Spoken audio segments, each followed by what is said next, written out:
بسم الله والصلاة والسلام عليك يا حبيب الله، عليك أفضل الصلاة وأزكى التسليم. سلام غالياتي أحبائي في كل مكان، إن شاء الله تكونوا كامل بخير وعلى خير. اليوم جبت لكم وصفة هايلة وبنينة بنينة تصلح للمناسبات، الأفراح، للأعياد. وش حبيتوا ديروها عندكم أفراحكم، إن شاء الله ربي يدوم عليكم الأفراح. أنا هنا جبتها لكم. أنا هنا كانت عندي طلبية نهار 27، درت لها هذه الطلبية وخرجت ما شاء الله وعجبتها. شوفوا، هنايا نتمنى انه ثاني تجربوها، واذا جربتوها ما تنساونيش وما تبخلونيش بلي جام كومنتير مع الاصدقاء. هنايا البنات جبت لكم بنيون بريستيج بحله جديده وشكل جديد وشكل راقي. البنات شوفوا يصلح للافراح، الخطوبه، للزواج، لكل مناسبات. شوفوا من الاسفل خرج ما شاء الله البنات كما راكم تشوفوا. هذه وصفتي لنهار اليوم، رايحه نخدمها معكم بدون اطاله. نروحوا لطريقه التحضير. بنات نروحوا اول حاجه لطريقه التزيين الحلوى. رايحين نخدموا هاد الوريدات كما راكم تشوفوا بهذا الشكل. انا رايحه نديرهم باللون الاحمر وانتم اي لون تحبوه. انا هنايا كانت عندي كوموند خاصه باللون الاحمر، رايحه نديرها في بهذه الطريقه. البنات كاين هذا المول هو نفس الورده، شوفوا نفس الوردة لكن الشكل يختلف شوية. هو الأحسن هذا البنات، هذا هو الأحسن. شوفوا الوردة كيف خرجت ما شاء الله. وشوفوا هذا ثاني، هذا هايل بصح ماهوش كيما هذا، أنتم لكم الاختيار.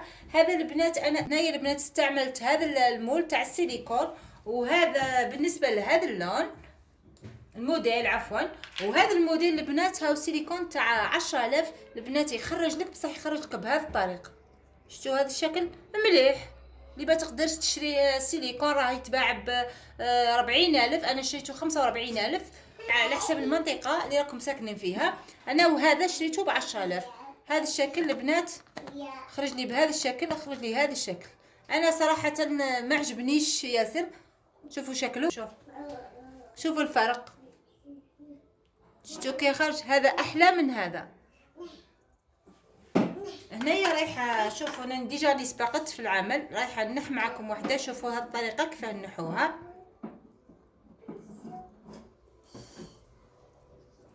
يتنحنا بكل سهوله. شوفوا نتحصلوا على هذا الشكل. شتو خرج ما شاء الله. شتو وها هو الشكل البنات. انا هنايا رايحين البنات نذوب الشيكولا على حمام مائي، ورايحه تحبي تشريها ملونه، تحبي تشري تحضريها في البيت. انا هنايا حضرتها في البيت، درت شيكولا بيضاء خليتها ذابت شويه البنات على نار خفيفه. ونحيتها وزدت لها الملون الخاص بالشيكولا البنات. هذا الملون درت لها، هذا الملون شريته 25,000. ضيفي لها بشويه وانتي حتى تحصلي على اللون اللي حبيتي. انا حبيتها في اللون الاحمر بهذه الطريقه. اذا حبيتيها في الغوز ضيفي فقط قطرات اللون على حسابك انتيا واش حبيتي. رايحه نضيفها بهذه الطريقه. هنايا راهي بدات شويه تبرد لي.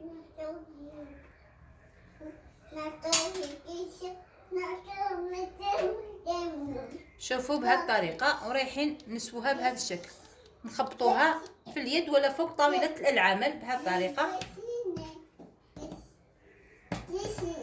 حتى نتسوى لكم. وتدخلوها للمجمد. البنات المجمد مش الفريجيدان، للكونجيراتور حتى تنشف تماما ونتحصلوا على هذا الشكل. ان شاء الله تكون الصوره واضحه والشرح موضح البنات. انا هنا رايحه ندخلها للمجمد. هذه العمليه من الاحسن ديروها قبل ما تبداو في الحلوى باه ما تديلكمش الوقت. ولا اللي عندها تشري 2 مولات ولا 3، واللي ما عندهاش هذا المول تكتفي فقط بهذا المول، لكم الاختيار. انا هنا رايحه ندخلها للكونجيلاتور حتى تنشف تجمد لنا تماما، تجمد مليح. شوفوا البنات بعد ما جمدت في المجمد هاني خرجتها حوالي دقيقه فقط. رايحه تجمد معاكم ما تديلكمش الوقت.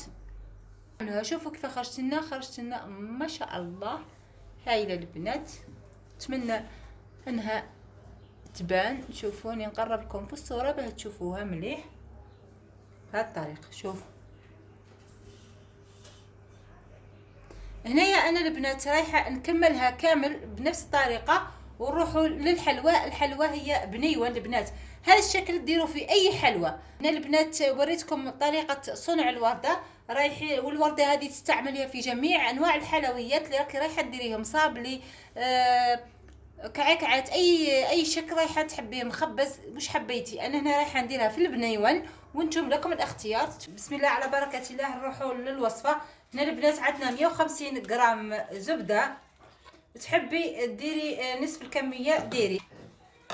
هنايا 150 غرام زبده، 150 غرام حلوه الترك. رايحه نضيف لهم ملعقتين شيكولا اوبتيلا او اي نوع شيكولا عندكم، شيكولا للطلي، او تحبوا توفيا كراميل، لكم الاختيار.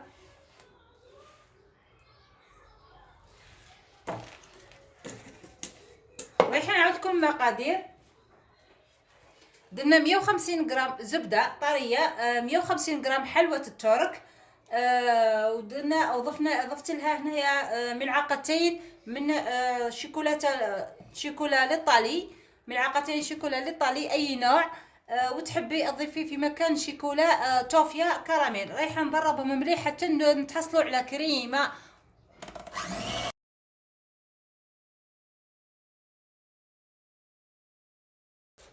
شوفوا حتى تحصلنا على هذا الشكل البنات، هنايا حتى يضاعف الحجم تاعها وتحصلوا على كريمه. شوفوا بهذا الشكل. رايحين هنايا نضيفوا كيلة من المكسرات، نضيفها بالزبده تاع 250 غرام. هنايا البنات اذا عندكم اي بسكوي مرحي، ولا اذا عندكم من الاحسن تجيكم انا هنايا مع كاش متوفر عندي مانغوتي، تفتسي البنات وديريه. واذا ما عندكش مانغوتي ديري اي نوع بسكوي عندك، الكيله اللي عندك. والكميه نرجع ونقول لكم على حساب الكميه اللي راكم حابينها نتوما. رايحه نضيف كميه من المكسرات. هنا نفس الكيله اللي ضفتها بسكوي ضفتها مكسرات البنات. هنا مكسرات درت كاوكاو محمص ومرحي، لوز وجوز. البنات اللي ما عندهاش دير تكتفي بالكاوكاو، الجود من الموجود. انا هنا كانوا متوفرين عندي.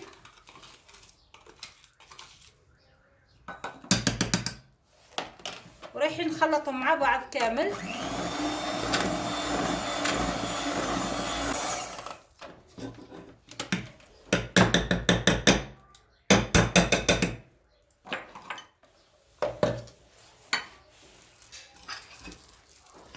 رايحين نخلطوهم بهذه الطريقه حتى تحصلوا على خليط بهذا الشكل، ورايحين نحشو به الحلوى.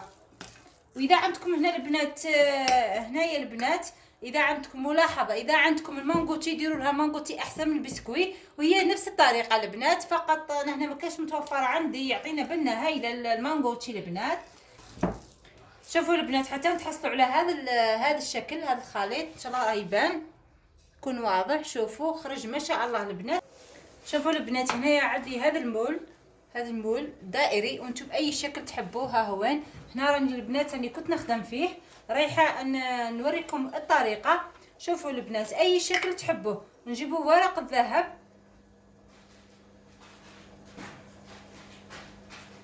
ورايحين نحطوه عشوائي.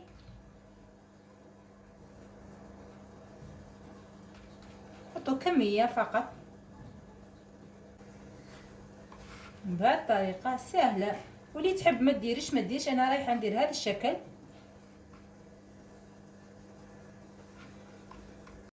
شوفوا البنات بعد ما درت لهم هذا الشكل كما راكم تشوفوا، وزعت كامل ورق الذهب على الحبه والمول. رايحه نجيبوا هنايا كميه من الشيكولا بعد ما ذوبناها في حمام مائي، تحصلنا على هذا الشكل. حنوريها لكم. شوفوا تحصلوا على هذا الشكل البنات، نذوبوها في حمام مائي. رايحين نجيبوا المول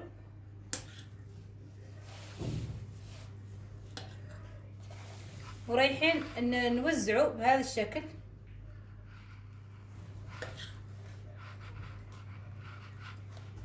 شوفوا بهذا الشكل نمشوا كامل على المول.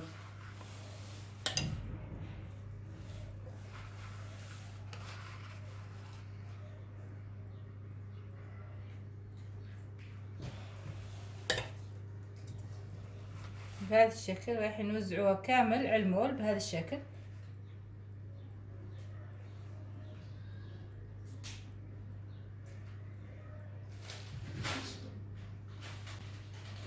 بهذا الشكل. هذه العمليه البنات نديروها مرتين.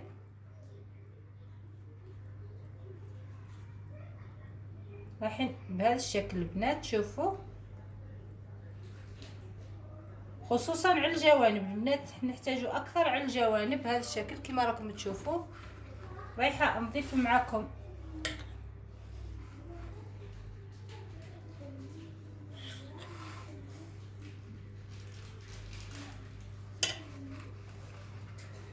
شوفوا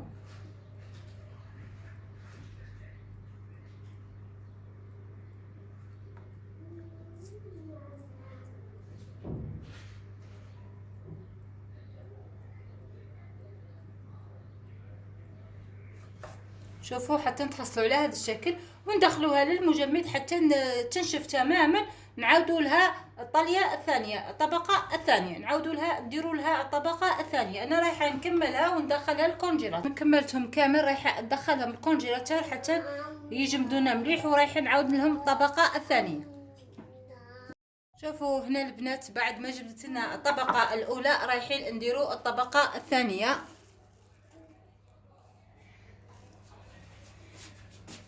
نفس الطريقه البنات. هنا الشيكولا ما تكونش سخونه ياسر باه ما تذوبلناش الشيكولا الاولى. الطبقه الاولى راح نديروا الطبقه الثانيه، وخصوصا على الاطراف او الجوانب لازم نخدموهم مليح باه ما يتكسرولناش. بعد ما نحوهم كي يجي نحو فيهم ما يتكسرولناش وما يخسرناش الحلوى. بهذه الطريقه تكون واضحه الصوره وفهمتوني.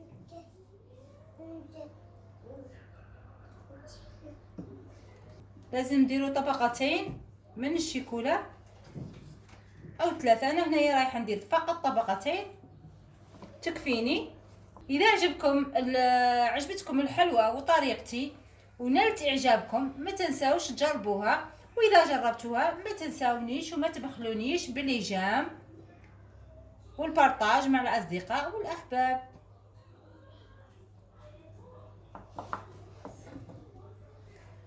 البنات رايحين نكملوها بنفس الطريقه ونعاودوا ندخلوها مره ثانيه الى المجمد حتى تجمد لنا مليح. ورايحين نديروا لها الحشوه. ندخلوها مره ثانيه للمجمد ونروحوا نوريكم طريقه الحشو. البنات هنايا بعد ما درت لها طبقه ثانيه من الشيكولا رايحين نضيفوا الحشوه. هنايا كما راكم شفتوا معايا الحشوه والطريقه. هنا البنات رايحين نضيفوا الحشوه ونديروا في الوسط. شوفوا بهذه الطريقه راح تفهموني احسن.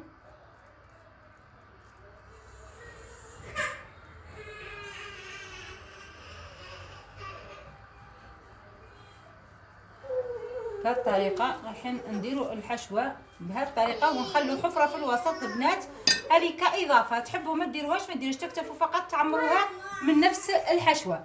انا هنايا رايحه نديرها بهذه الطريقه.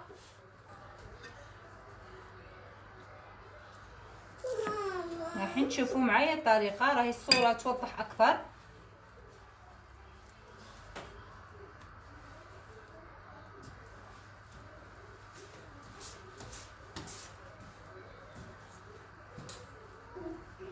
ما نكثروش الحشوه، رايحين نغطوها بالطبقه ثانيه من الشيكولا.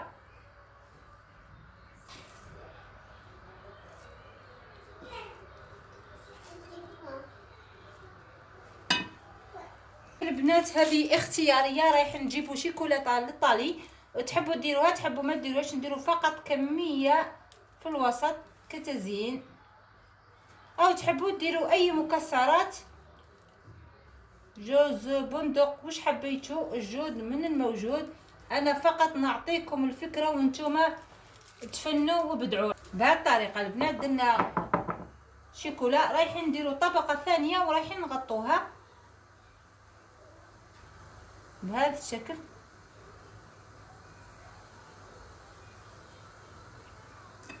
ورايحين نضغطوه بالملعقه.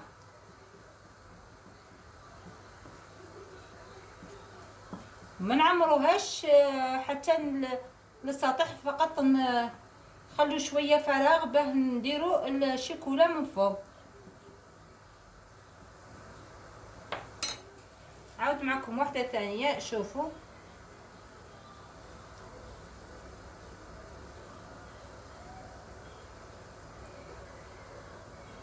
ديروا قسم ما نغطوا الشيكولا بهذه الطريقه. راني هنا ملاحظه البنات، اللي تحب دير صابلي بنفس الحجم، صابلي عادي ديروا بنفس الحجم دير. اللي ما حبتش تكتفي بهذه الطريقه كما انني رايحه نكتفي بهذه الطريقه فقط، مانيش رايحه ندير الصابلي.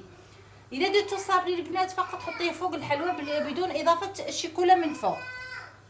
كي ديري الحشوه ديري الصابلي. هذه بالنسبه انني نفهم هنايا في المبتدئات.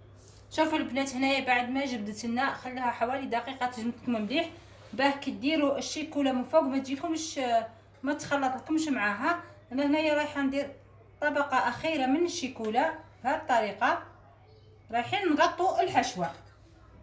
وانتم اللي حبت ما ديرش الشيكولا ديري طبقه من الصابلي. هذه الطبقه ديريها صابلي، طيبي صابلي عادي دائري بهذا على حسب الشكل اللي عندك، وحطيه من فوق. انا هنايا ما حبيتش ندير، حبيت ندير فقط بنيون وحده.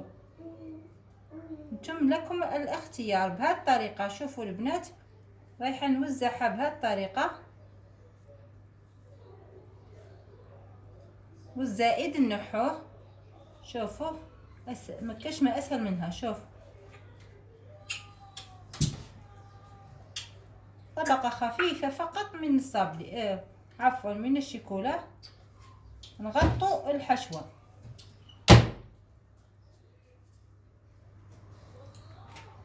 هنا بعد ما نكملوهم كامل ندخلهم للمجمد ونروحوا لطريقه التزيين.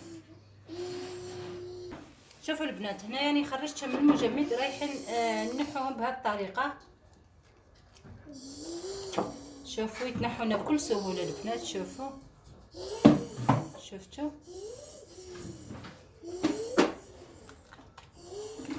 شوفوا بهذه الطريقه.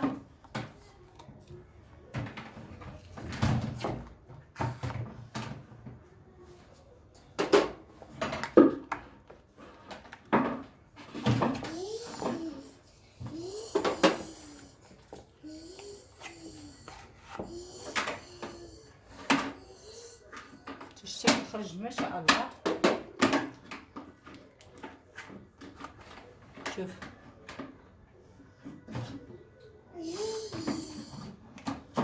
هنا هاد الزوائد نحوهم البنات.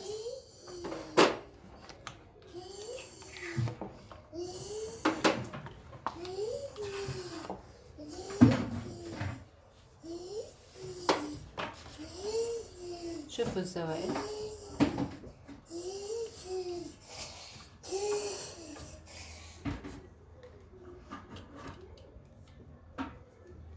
شوف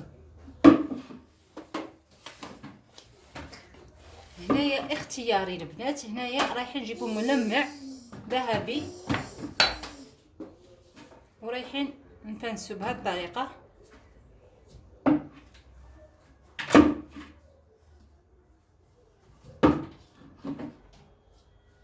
البنات تحبوا هذه تحبوا تخلوها كيما هكا، هاي الطريقه هايله البنات، شكل هايل. هي الحلوى بعد ما نحيناها من المول شوفوا كذا خرجت ما شاء الله.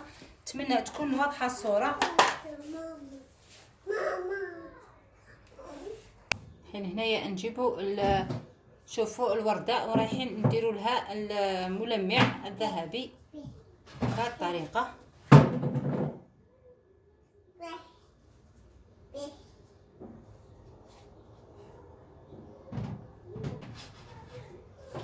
نتحصلوا الى هذا الشكل.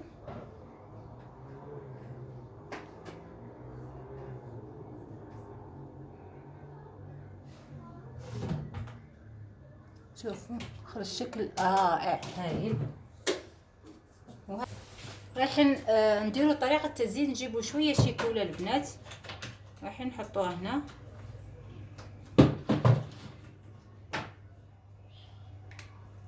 رايحين نلصقوا حبة الورد بهالشكل. شوفوا راح نجيبوا حبة ثانية ونجيبوا الشيكولا ونلصقوها بهذه الطريقة، ونديروا الورد. ها هي وين، شوفوا ها هي هذه النتيجة. هنا يا البنات رايحة نديرها في اكياسات ونوريها لكم في صحن التقديم. هذه هي وصفتنا لنهار اليوم. اتمنى انه نالت اعجابكم. شوفوا خرجت ما شاء الله، خرجت هايله البنات. صراحه المنظر ما عطاهاش حقها. شوفوا خرجت ما شاء الله البنات. هذه البنات الحلوى ديروها للافراح للمناسبات، وتحبوا ديروها في العيد. هي هايله البنات، بنيون شكل جديد وراقي ومش مكلف البنات. والمقادير كل وحده وش عندها في الدار دير. الجود من الموجود. شوفوا خرجت ما شاء الله البنات صراحه. والبنا ما نحكي لكمش، روعه روعه البنات. اتمنى انكم تجربوها، واذا جربتوها وعجبتكم كما العاده والعوايد ما تبخلونيش بالإيجام والكومنتير، بالإيجام والكومنتير مع الاصدقاء والاحباب. رايحه نقسم معكم حبه.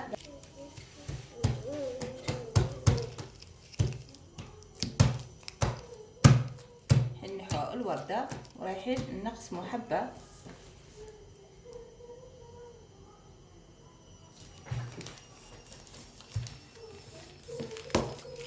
شوفوا هاي الشيكولا فقط.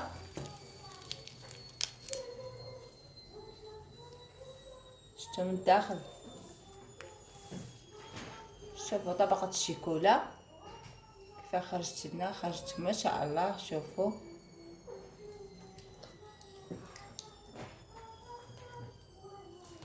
هذه وصفتي لنهار اليوم. نتمنى انه تنال اعجابكم، واذا عجبتكم ما تنساونيش بالايجام والكومنتير مع الاصدقاء والاحباب.